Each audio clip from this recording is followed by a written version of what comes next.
3 बार ईश्वर के मुख्य नाम ओम का उच्चारण करें।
समादरणीय धार्मिक सज्जनवृंद, यजुर्वेद का 32वां अध्याय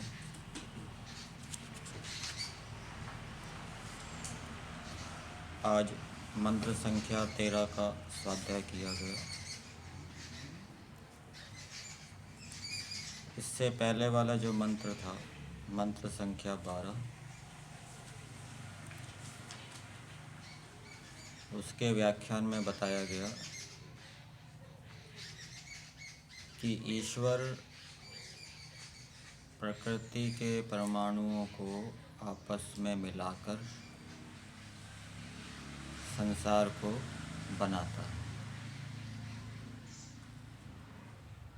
ऋग्वेद आदि भाष्य भूमिका में एक जगह ऋषि दयानंद जी ने लिखा है कि ईश्वर ने मनुष्य के शरीर की रचना इस प्रकार से की है कि मनुष्य का ज्ञान बढ़ता है, अर्थात जब वो धर्म का आचरण करता है तो उसका ज्ञान बढ़ता है। दूसरे प्राणियों के शरीर में इस प्रकार की रचना नहीं है, वहाँ पर जीवात्मा का ज्ञान नहीं बढ़ता। और मनुष्य शरीर में जीवात्मा का ज्ञान बढ़ते बढ़ते जब वो पूर्ण ज्ञानी हो जाता है तो मुक्ति को प्राप्त करता है। सांख्य दर्शन में बताया है ज्ञानान मुक्ति, ज्ञान से मोक्ष की प्राप्ति होती है। जैसे परमेश्वर प्रकृति के अवयवों को आपस में मिलाकर संसार के पदार्थों को बनाता है, इसी प्रकार से मनुष्यों को भी ईश्वर प्रदत्त पदार्थों का संगतिकरण करके, अर्थात उनको आपस में मिलाकर सभी प्राणियों के सुख के लिए अनेक प्रकार के साधन उपसाधन बनाने चाहिए। ये ईश्वर की उपासना। मंत्र में उसके व्याख्यान में ये भी बताया गया कि ईश्वर सब लोक लोकांतरों को व्याप्त करके देख रहा है। ईश्वर को सभी लोकों की विद्या ज्ञात है और सबको देख रहा है। मनुष्यों को भी जितनी सामर्थ्य है, जितनी शक्ति है, विद्या को प्राप्त करना चाहिए। जैसे ईश्वर विद्याओं से युक्त है, मनुष्य भी अनेक विद्याओं से युक्त हो। जितनी अधिक विद्याएं मनुष्य के पास होगी उतना अधिक वो संसार का उपकार कर सकेगा। और ईश्वर हमें देख रहा है, ये बात भी हमें याद रखनी चाहिए, जिससे कि हम कर्मों को करने में जो हम शरीर से, वाणी से, मन से कर्म करते हैं उनमें हम सावधान रहें। ईश्वर सुखों को जानता है। अनेक प्रकार के रूप ईश्वर ने बनाए जिनको देखकर मन प्रसन्न हो जाता है। अनेक प्रकार के रस ईश्वर ने उत्पन्न किए जिनको चखकर मन प्रसन्न हो जाता है। अनेक प्रकार की गंध ईश्वर ने बनाई, उन गंधों को सूंघकर मन प्रसन्न हो जाता है। अनेक प्रकार के शब्द प्राणियों के द्वारा बोले जाते हैं, ये भी ईश्वर की रचना है। प्राणियों के शरीर में इस प्रकार की व्यवस्था की है जिससे कि वो भिन्न भिन्न प्रकार के शब्दों को बोलते हैं। उनको सुनकर भी मन प्रसन्न हो जाता है, वो सुख देने वाले होते हैं। तो इसी प्रकार से मनुष्यों को भी अनेक प्रकार के पदार्थों को बनाना चाहिए। जैसे कि आजकल अनेक प्रकार की कृत्रिम गंध भी बनाते हैं, कृत्रिम रूप भी बनाए जाते हैं, भवन ऐसे बनाए जाते हैं जिनको देखकर मन प्रसन्न हो जाता है, चित्र ऐसे बनाए जाते हैं जिनको देखकर मन प्रसन्न हो जाता है। इस प्रकार के ट्यून बनाई जाती हैं, शब्द बनाए जाते हैं जिनको देखकर मन प्रसन्न हो जाता है। इस प्रकार के गीत गाए जाते हैं, उस धुन से गाए जाते हैं जिससे मन प्रसन्न हो जाता है। इस प्रकार के व्यंजन मनुष्यों के द्वारा बनाए जाते हैं नए नए, जिससे कि अलग अलग प्रकार के सुख जिनसे मिलते हैं। तो ये भी एक प्रकार से ईश्वर का अनुकरण है। जैसे ईश्वर ने अनेक प्रकार के सुखों को देने वाले रूप रस गंध विषय बनाए, वैसे ही मनुष्यों को भी बनाना चाहिए। आज का मंत्र है सदसस पतिम अद्भुतम प्रियम इंद्रस्य काम्यम शनिम मेधाम अयाशिषम स्वाहा। इस मंत्र के महर्षि दयानंद कृत वेद भाष्य के अनुसार एक विद्वान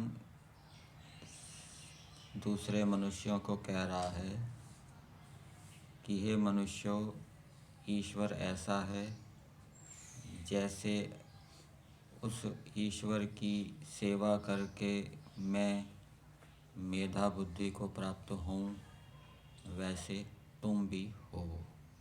और वो ईश्वर कैसा है वो मंत्र के शब्दों से हमें पता लगेगा। एक शब्द आया है सदसस पतिम।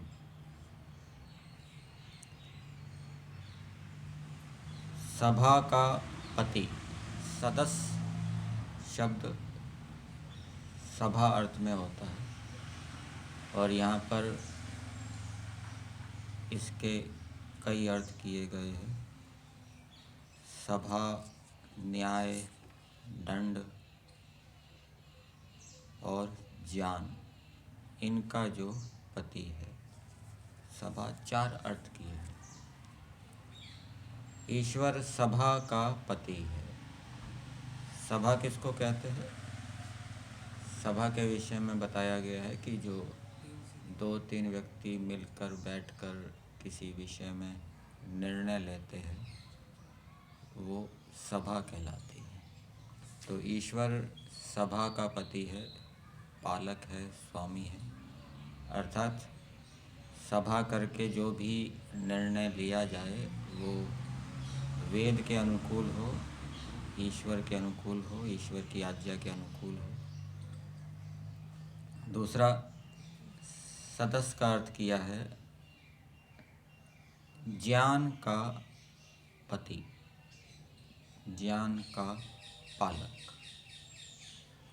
ईश्वर के पास ज्ञान है, वो हमेशा उसके पास रहता है। वेद ज्ञान भी है और भी वेद ज्ञान के अतिरिक्त ज्ञान भी होगा ईश्वर के पास। वो ईश्वर की संपत्ति है, ईश्वर उसका स्वामी है, वो नित्य है, हमेशा उसके साथ रहता है। और दूसरा, ज्ञान का पालक।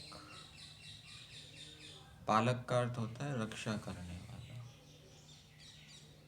तो ईश्वर किसके ज्ञान की रक्षा करता है?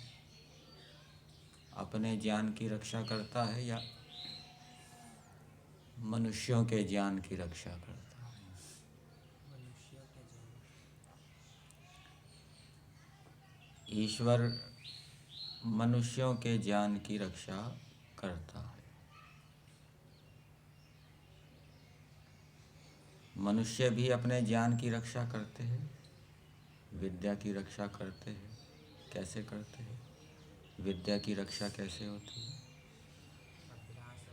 अभ्यास से विद्या की रक्षा होती है, उसको दोहराते रहने से, आवृत्ति करते रहने से। और विद्या की वृद्धि कैसे होती है? पढ़ाने से। दूसरे को पढ़ाने से। जब दूसरे को पढ़ाया जाता है, वो नई नई शंकाएँ निकालता है, तो फिर उससे ज्ञान बढ़ता है, विद्या बढ़ती है, वो विषय और स्पष्ट होता है, उसमें संशय दूर होते हैं, उसके अंदर विषय में और दृढ़ता उत्पन्न होती है।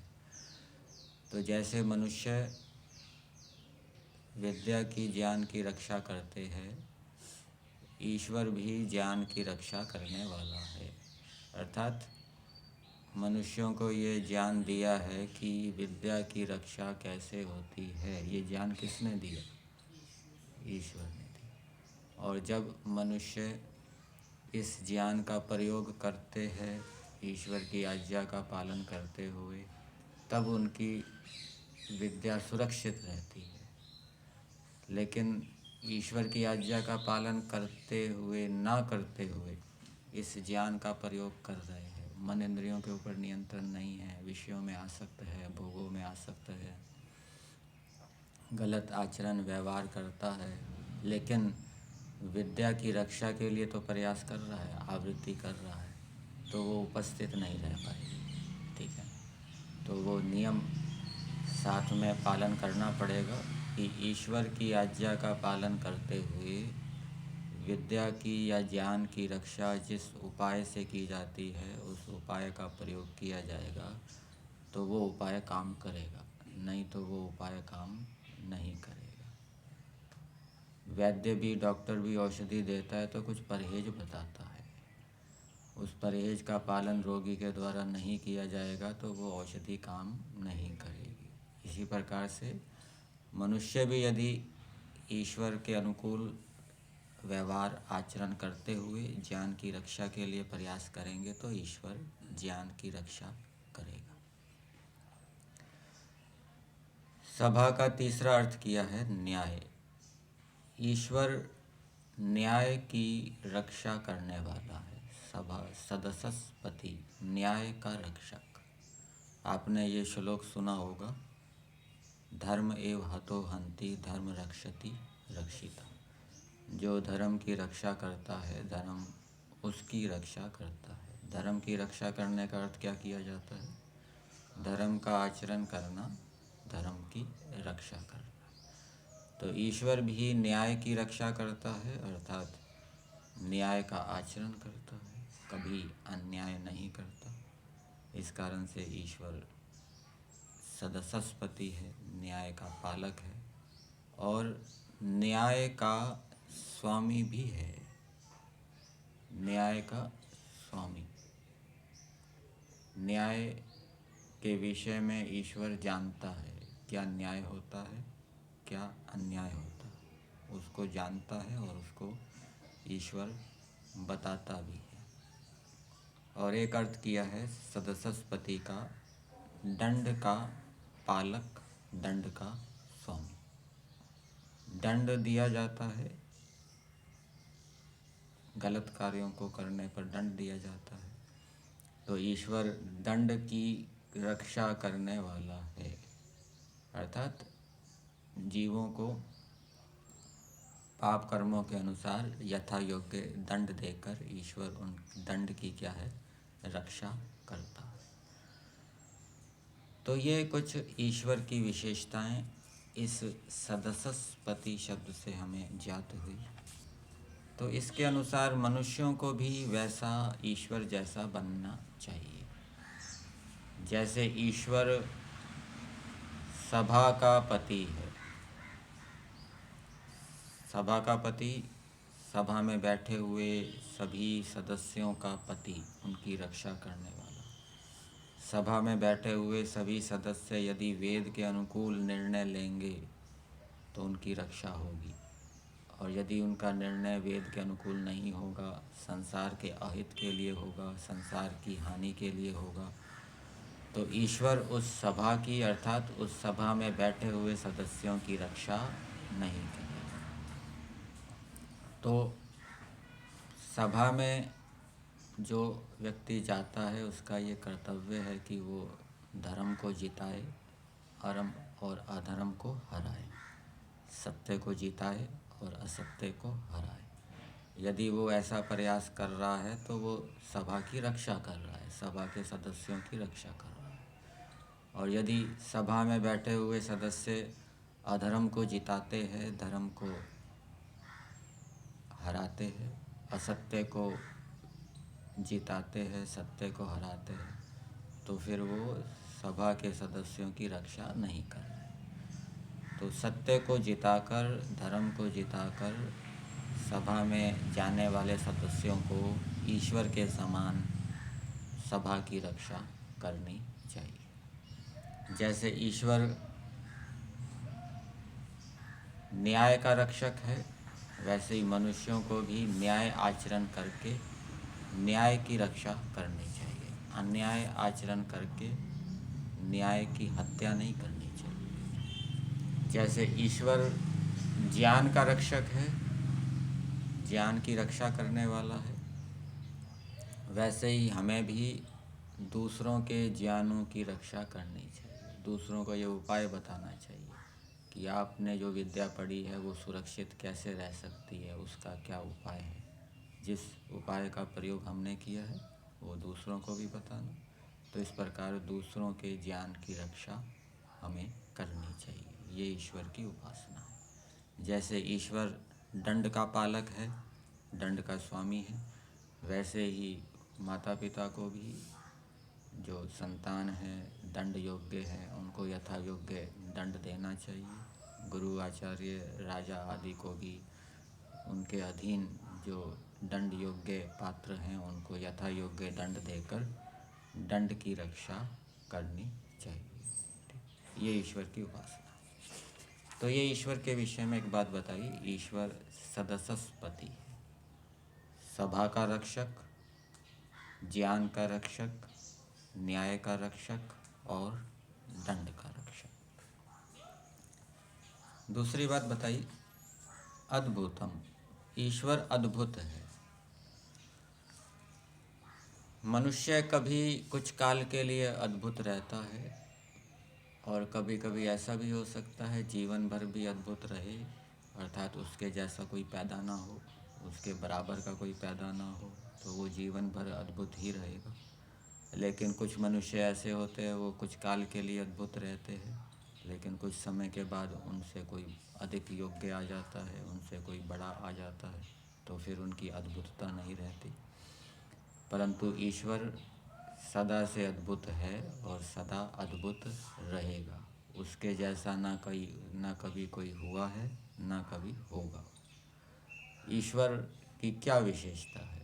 ईश्वर एक साथ अनेक ज्ञानों को करता है, एक साथ अनेक क्रियाओं को करता है। जीवात्मा ऐसा कभी नहीं हो सकता, प्राणी ऐसे कभी नहीं हो सकते, मनुष्य ऐसे कभी नहीं हो सकते। ईश्वर में अनंत विद्या है, अनंत धैर्य, सहन शक्ति आदि गुण हैं।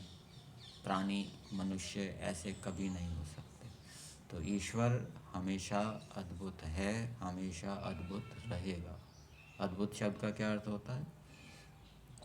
ना भूतम अद्भुतम, जिसके जैसा कोई ना हुआ वो अद्भुत है। तो जो ईश्वर की उपासना करता है, वेद भाष्य में ऋषि दयानंद जी एक जगह लिखते हैं कि जो मनुष्य ईश्वर की उपासना करता है, ईश्वर की आज्ञा का पालन करता है, वो भी अद्भुत हो जाता है, वो भी अद्भुत गुण कर्म स्वभावों से युक्त हो जाता है। रामचंद्र जी जैसे अभी तक तो कोई पैदा हुए ही नहीं, कृष्ण जी जैसे पराक्रमी अभी तक तो कोई पैदा हुए नहीं, अभी तक तो वो अद्भुत ही हैं। उन्होंने ईश्वर की उपासना की, ईश्वर के गुण कर्म स्वभावों को धारण किया तो उनके अंदर अद्भुतता आई। तो ये ईश्वर की उपासना से लाभ होता है। फिर अगली बात ईश्वर के विषय में बताई, ईश्वर प्रिय है। प्रिय के 3 अर्थ किए हैं, प्रीति विषयम, प्रसन्नकरम, प्रसन्नम।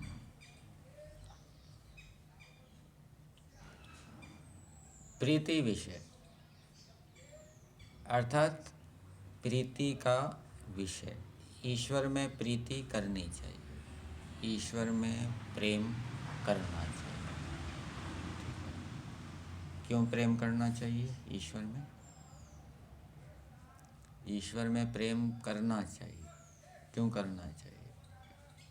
क्योंकि जब मनुष्य ईश्वर में प्रेम रखते हुए उसकी आज्ञा का पालन करेगा तब उसकी अविद्या दूर होगी। प्रेम पूर्वक यदि वो सत्य आचरण करेगा तब उसकी अविद्या दूर होगी। और केवल सत्य आचरण कर रहा है लेकिन प्रेम नहीं कर रहा तो उसकी अविद्या दूर नहीं होगी। तो ईश्वर प्रीति विषय है, ईश्वर में प्रेम करना चाहिए। दूसरे प्राणियों से भी प्रेम करना चाहिए, परंतु जितना प्रेम ईश्वर से होना चाहिए इतना दूसरे प्राणियों से नहीं होना चाहिए। माता पिता से भी प्रेम करना चाहिए, गुरु आचार्य विद्वानों से भी प्रेम करना चाहिए। दूसरा अर्थ किया है प्रसन्न करम, ईश्वर प्रसन्न करने वाला है, प्रसन्न करता है, आनंदित करता है। किसको आनंदित करता है? योगी को आनंदित करता है, जो इसके अनुकूल चलता है, धर्म का आचरण करता है, विद्या से युक्त होता है, ईश्वर उसको आनंदित करता है। इसी प्रकार से मनुष्यों को भी, धार्मिक विद्वानों को आनंदित करना चाहिए, उनके अनुकूल चलकर, उनका सम्मान करके। और तीसरा अर्थ किया है प्रसन्नम, ईश्वर सदा प्रसन्न रहता है, तो मनुष्यों को भी सदा प्रसन्न रहना चाहिए, कभी शोक नहीं करना चाहिए। ये ईश्वर की उपासना है। तो ये ईश्वर के विषय में अगली बात बताई। आगे बताया है इंद्रस्य काम्यम, जो इंद्र अर्थात जीवात्मा का कमनीय है। जीवात्मा को इंद्र इसलिए कहा जाता है क्योंकि वो इंद्रियों का स्वामी है, इंद्रियों का सेवन करता है। शरीर के अंदर जितने भी अवयव हैं उनको भी इंद्रिय कहा जाता है। तो जीवात्मा उनका स्वामी है, गौण स्वामी है। जीवात्मा उनका उपयोग करता है, सेवन करता है, इसलिए जीवात्मा को इंद्र कहा गया है। और ईश्वर कैसा है? इंद्रस्य काम्यम, अर्थात जीवात्मा के द्वारा कमनीय। जीवात्मा को ईश्वर की कामना करनी चाहिए। ईश्वर की कामना करनी चाहिए मतलब ईश्वर के गुण कर्म स्वभावों की कामना करनी चाहिए, ईश्वर के आनंद की कामना करनी चाहिए, ईश्वर की विद्या की कामना करनी चाहिए, ईश्वर के पुरुषार्थ की कामना करनी चाहिए। तो उससे क्या होगा? जब कामना करेगा तो फिर प्राप्त करने के लिए प्रयास भी करेगा। इच्छा ही नहीं है तो फिर संकल्प कैसे उत्पन्न होगा? संकल्प उत्पन्न करने के लिए पहले तीव्र इच्छा होनी चाहिए, फिर संकल्प लेगा, फिर पुरुषार्थ करेगा, ये सारी प्रक्रिया चलेगी। और वो प्रक्रिया कहाँ से शुरू होगी? इच्छा से। तो ईश्वर के गुण कर्म स्वभावों की इच्छा करनी चाहिए। और ईश्वर के गुण कर्म स्वभावों की इच्छा कब उत्पन्न होगी?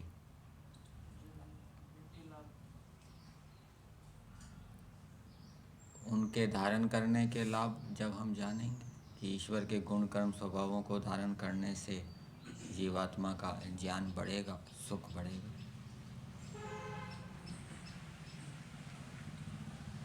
ऐसा ईश्वर विद्वान कह रहा है मनुष्यों को, हे मनुष्यों, जो परमेश्वर सभा का रक्षक है, न्याय का रक्षक है, जिसके तुल्य कोई भी नहीं है, ना कभी होगा, जो प्रसन्न रहता है, धार्मिकों को प्रसन्न करने वाला है, और जो कमनीय है, कामने करने योग्य है, ऐसे परमेश्वर से मैं शनि मेधा प्राप्त करूं। अर्थात मेधा बुद्धि की वो याचना कर रहा है कि मैं ऐसी बुद्धि को प्राप्त करूं। मेधा का विशेषण दिया है शनि, और शनि का अर्थ किया है जिससे सत्य असत्य का ठीक ठीक विभाग किया जाए, और मेधा का अर्थ किया है संगताम बुद्धिम, संगत बुद्धि। मेधरी संगम धातु से ये मेधा शब्द बनता है। किसी विद्वान ने सत्य असत्य का निश्चय तो कर लिया, लेकिन निश्चय करने के बाद भी वो सत्य व्यवहार के अंदर नहीं आया, तो मतलब मेधा बुद्धि नहीं है। सत्य असत्य को पृथक करने की बुद्धि तो है, निश्चय तो कर लिया, लेकिन वो अभी व्यवहार के अंदर नहीं आया, तो वो मेधा नहीं है अभी। तो जो निश्चय किया है सत्य असत्य का, धर्म अधर्म का, वो निश्चय व्यवहार के अंदर भी आ जाए, ऐसी बुद्धि ईश्वर से मांगी गई है कि एक तो बुद्धि के माध्यम से, विद्या के माध्यम से मैं सत्य असत्य का ठीक ठीक निश्चय कर सकूं, पृथक्करण कर सकूं, और उसको मैं शीघ्र धारण भी कर लूं, शीघ्र व्यवहार में भी ले आऊं, ऐसी बुद्धि याची गई है। और उसका उपाय बताया है स्वाहा। स्वाहा का क्या अर्थ किया है? सत्य क्रिया, सत्य क्रिया से। और सत्य क्रिया का अर्थ आप देखेंगे भाष्य में, ईश्वर का संसेव्य, अच्छी प्रकार से सेवन करके। तो ईश्वर का जब हम अच्छी प्रकार से सेवन करेंगे, अर्थात आचरण व्यवहार अपना ठीक रखेंगे, यम नियम के अनुकूल अहिंसा का पालन करेंगे, विद्या को प्राप्त करेंगे, पुरुषार्थ पूर्वक विद्या को प्राप्त करेंगे, उनको याद रखेंगे, फिर उसका प्रयोग करेंगे, विद्या का उपयोग सत्य असत्य का निश्चय करने के लिए करेंगे, साथ साथ में ईश्वर की उपासना भी करेंगे, तो निश्चय भी तुरंत हो जाएगा, और उस निश्चय को हम व्यवहार के अंदर भी शीघ्रता से ले आएंगे। नहीं तो प्राय साधक निश्चय तो करते रहते हैं, पर व्यवहार के अंदर कुछ आता ही नहीं है, दिन भर उसको भूले ही रहते हैं। जो निश्चय किया है वो तुरंत व्यवहार के अंदर आ जाए, इसके लिए भी ईश्वर का अच्छी प्रकार से सेवन आवश्यक है।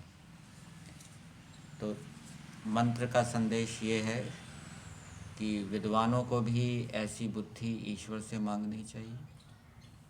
विद्वान निश्चय तो कर रहे हैं, लेकिन व्यवहार में नहीं ला पा रहे, तो ईश्वर से प्रार्थना करनी चाहिए कि हमें ऐसी बुद्धि दो जिससे कि जिसका हमने निश्चय किया है, निर्णय किया है, वो शीघ्र व्यवहार में आ जाए।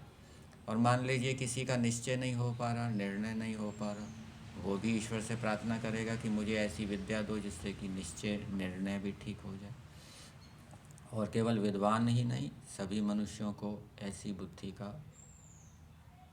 को प्राप्त करने का प्रयास करना चाहिए। अर्थात उसका उपाय है विद्या प्राप्त करें धर्म पूर्वक और उसका उपयोग करें। तो ये बात मंत्र के अंदर बताई गई।